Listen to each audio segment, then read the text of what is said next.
BJP के चाणक्य कहे जाने वाले अमित शाह का बिहार दौरा है।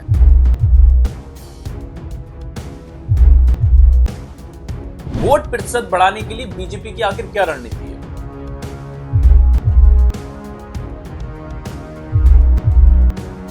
तो एनडीए की हिस्सा अलायंस में अगर बीजेपी की सीटें कम आ जाएंगी तो क्या बीजेपी का मुख्यमंत्री बनेगा?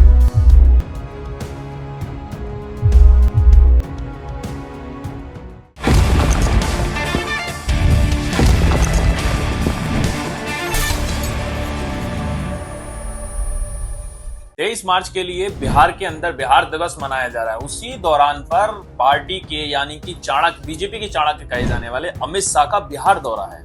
आखिर इस दौरे के पीछे की बात क्या है, वजह क्या है कि आखिर अमित शाह का जिस तरीके से दौरा यानी कि बिहार के अंदर राजनीति पहले नरेंद्र मोदी का लगता है, उसके बाद अब अमित शाह यानी कि बिहार दिवस को मनाने जा रहे हैं।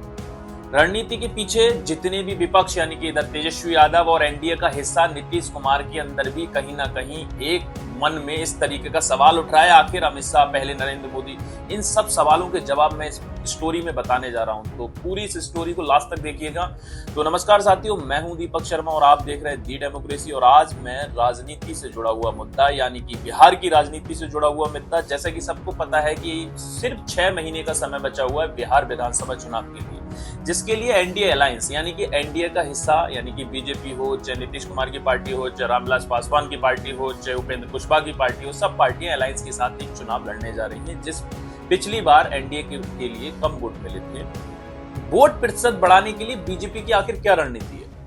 उसी रणनीति के तहत बीजेपी के गृह मंत्री यानी कि जो सब जानते हैं अमित शाह, उनको चाणक्य बोला जाता है। तो उनकी नीति किस तरह से काम कर रही है? तो पार्टी का फोकस रहेगा यानी कि वोटर संख्या यानी कि वोट प्रतिशत बढ़ाने के लिए। सब जानते हैं कि बिहार के कुछ लोग, बिहार के जो लोग आते हैं वो पूरे देश में लगभग जिनकी संख्या 2 करोड़ है, वो अलग अलग प्रवास करते हैं यानी कि नौकरी के बहाने यानी कि रोजगार के बहाने वो अलग अलग शहरों में रह रहे हैं।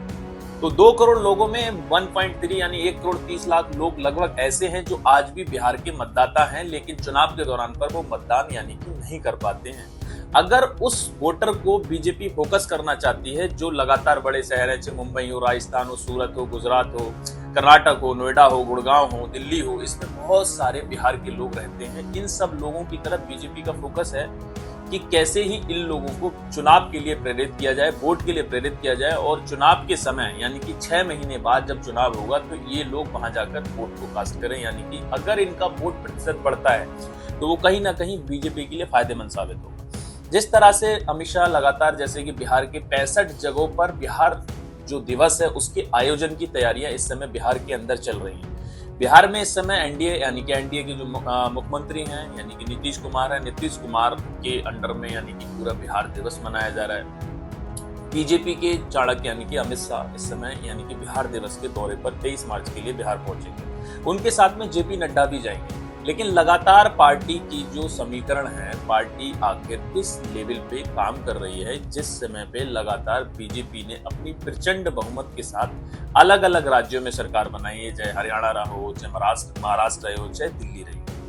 अब उनकी बारी यानी कि बिहार की तरफ। तो बिहार में अगर देखा जाए, जिस तरह से महाराष्ट्र के अंदर एक खेला हुआ था यानी कि पहले एकनाथ शिंदे शिवसेना गुट के साथ में पहले वो मुख्यमंत्री थे, उनकी सीटें कम थी। बीजेपी के आने के बाद यानी कि देवेंद्र फडणवीस वहां के मुख्यमंत्री बने, और आज भी कहीं ना कहीं राजनीति में खींचतानी देखने को मिलती है। तो क्या वो खींचतानी यानी कि महाराष्ट्र के बाद अब बिहार की तरफ, तो एनडीए की हिस्सा अलायंस में अगर बीजेपी की सीटें कम आ जाएंगी तो क्या बीजेपी का मुख्यमंत्री बनेगा?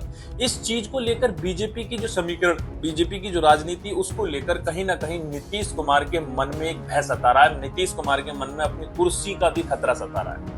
लेकिन कहीं ना कहीं केंद्र में भी एनडीए का हिस्सा यानी नीतीश कुमार एनडीए का पार्ट है, यानी कि उनके पास भी कुछ सीटें हैं, जिसकी वजह से नरेंद्र मोदी कैबिनेट है, नरेंद्र मोदी भी प्राइम मिनिस्टर बने हुए हैं। तो उनको एक अपना भय, अगर मेरी सीट जाएगी तो मैं ऐसा अलायंस तोड़ सकता हूँ, इस तरीके की मन में भी वो भावनाएं लिए बैठे हैं, क्योंकि सब जानते हैं उन पे एक टैग लगा हुआ है जिसको बोला जाता है पलटू राम।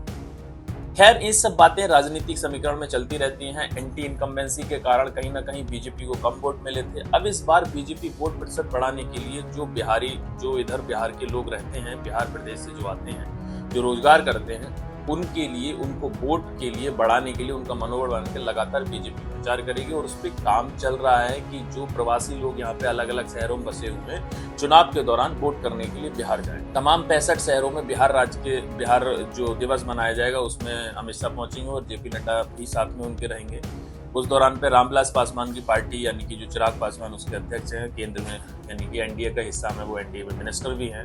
उधर उपेंद्र कुशवाहा को भी पार्टी में इस बार एनडीए में शामिल किया गया है। तो बीजेपी की पूरी रणनीति फोकस इस बार बिहार पे है। जिस तरह से उन्होंने महाराष्ट्र में हुआ, कहीं बीजेपी बिहार के अंदर ना हो जाए, इस चीज को लेकर नीतीश कुमार कहीं ना कहीं, लेकिन उधर तेजस्वी भी विपक्ष में यानी कि जो लालू प्रसाद के बेटे हैं वो भी कहीं ना कहीं देखा जाए तो विपक्ष इस समय एनडीए पर वार कर रहे हैं। लेकिन ये सब चीजें आने वाले भविष्य में पता चलेंगी कि आखिर कहीं नीतीश कुमार अपने आप को मुख्यमंत्री पद से हटता देख कहीं तेजस्वी के साथ फिर से हाथ ना मिला लें। लेकिन ये सब राजनीतिक समीकरण है, भविष्य क्या होगा ये तो राजनीति के आने वाले, यानी कि अभी तो बहुत समय है, 6 महीने बचे हैं। लेकिन बीजेपी जिस तरीके से ग्राउंड पे काम कर रही है उसको देख के ये लगता है कि इस बार बिहार में चुनाव जो होगा बहुत ही दिलचस्प होगा। कुछ नया मुद्दा आएगा, उस चीज को लेकर मैं फिर से अपडेट लेकर आऊंगा। तब तक के लिए आप देख रहे थे द डेमोक्रेसी। नमस्कार।